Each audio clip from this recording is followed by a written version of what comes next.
तुम्हाला माहिती आहे का, ग्रामीण भागात आजही अनेक आई आणि बाळांचे जीव कोण वाचवतं? ना मोठं हॉस्पिटल, ना महागडी उपकरणं, ना कोणत्या सोयी सुविधा, तर एक साधी समर्पित व्यक्ती, प्रसविका. होय, जागतिक प्रसविका दिनाच्या निमित्ताने आपण जाणून घेणार आहोत की ग्रामीण भागात प्रसविका कशा आईचा आणि बाळाचा जीव वाचवतात. नमस्कार मंडळी, ऐका हो ऐका या आपल्या खास मराठी पॉडकास्टमध्ये तुमचं मनपूर्वक स्वागत आहे. आजचा विषय खूप खास आहे. दरवर्षी 5 मे रोजी जागतिक प्रसविका दिन साजरा केला जातो आणि या दिवशी आपण त्या महिलांचा सन्मान करतो ज्या आई आणि बाळासाठी देवदूतासारख्या काम करतात. प्रसविका म्हणजे अशी प्रशिक्षित आरोग्य सेविका जी गर्भवती महिलांची काळजी घेते, त्यांच्या प्रसूतीमध्ये मदत करते आणि बाळ जन्मल्यानंतरही आई बाळ दोघांची निगा राखते. शहरांमध्ये डॉक्टर आणि हॉस्पिटल सहज उपलब्ध असतात, पण ग्रामीण भागात परिस्थिती खूप वेगळी असते. तिथे अनेक वेळा प्रसविकाच एकमेव आधार असतात. आता थोडा विचार करा, गावात रस्ता नीट नाही, हॉस्पिटल दूर आहे, वाहतूक वेळेवर मिळत नाही. अशा वेळी आईला अचानक प्रसव वेदना सुरू झाल्या तर तेव्हा सर्वात आधी धाव घेते ती प्रसविका.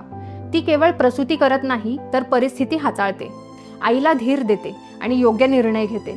प्रसविका आई आणि बाळाचा जीव कसा वाचवतात हे पाहिलं तर सर्वात आधी येतं वेळेवर ओळख. त्या गर्भावस्थेतच आईची नियमित तपासणी करत असतात, त्यामुळे काही धोका निर्माण होण्याची शक्यता असेल तर तो आधीच लक्षात येतो आणि वेळेत योग्य सल्ला देऊन मोठा धोका टाळता येतो. त्यानंतर सुरक्षित प्रसूती. प्रसूतीच्या वेळी स्वच्छता, योग्य पद्धत आणि काळजी घेतल्यामुळे संसर्गाचा धोका कमी होतो. कधी कधी प्रसूती दरम्यान अडचणी येतात, जसं की जास्त रक्तस्राव होणं किंवा बाळाची स्थिती बिघडणे. अशा गंभीर प्रसंगी प्रसविका घाबरत नाहीत, तर शांतपणे आणि तत्परतेने निर्णय घेतात. गरज भासल्यास त्या तात्काळ आईला जवळच्या हॉस्पिटलमध्ये हलवण्याची व्यवस्था करतात किंवा प्राथमिक उपचार करून परिस्थिती नियंत्रणात आणण्याचा प्रयत्न करतात. बाळ जन्मल्यानंतरही त्यांची भूमिका खूप महत्त्वाची असते. बाळ नीट श्वास घेतंय का, त्याची तब्येत व्यवस्थित आहे का, हे त्या बारकाईने तपासतात. जन्मानंतरच्या त्या काही क्षणात घेतलेली योग्य काळजी बाळाच्या आरोग्यासाठी अत्यंत महत्त्वाची ठरते. त्याचबरोबर त्या आईलाही योग्य मार्गदर्शन करतात. बाळाला कसं आणि किती वेळा दूध द्यायचं, स्वच्छता कशी राखायची आणि स्वतःची काळजी कशी घ्यायची याबद्दल सविस्तर सांगतात. त्यामुळे आई आणि बाळ दोघांचंही आरोग्य सुरक्षित राहण्यास मदत होते. खरं सांगायचं तर प्रसविका हे काम फक्त नोकरी म्हणून करत नाहीत. त्या पावसात, उन्हात, रात्री अपरात्री कधीही बोलावलं तरी धावून येतात.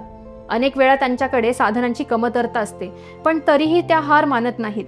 त्यांच्यासाठी प्रत्येक आई आणि प्रत्येक बाळ खूप मौल्यवान असतं.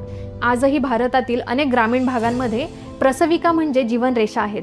त्यांच्या कामामुळे आई मृत्यूदर आणि बालमृत्यूदर कमी होतो आणि त्या फक्त प्रसूती करत नाहीत, तर संपूर्ण कुटुंबाला आरोग्याबद्दल जागरूक करतात. म्हणूनच या जागतिक प्रसविका दिनाच्या निमित्ताने आपण त्या सर्व प्रसविकांना मनापासून सलाम करूया, त्यांच्या कामाचा सन्मान करूया आणि त्यांच्या योगदानाबद्दल कृतज्ञता व्यक्त करूया, कारण त्यांच्यामुळेच अनेक घरांमध्ये नवीन जीवनाचं स्वागत होतं.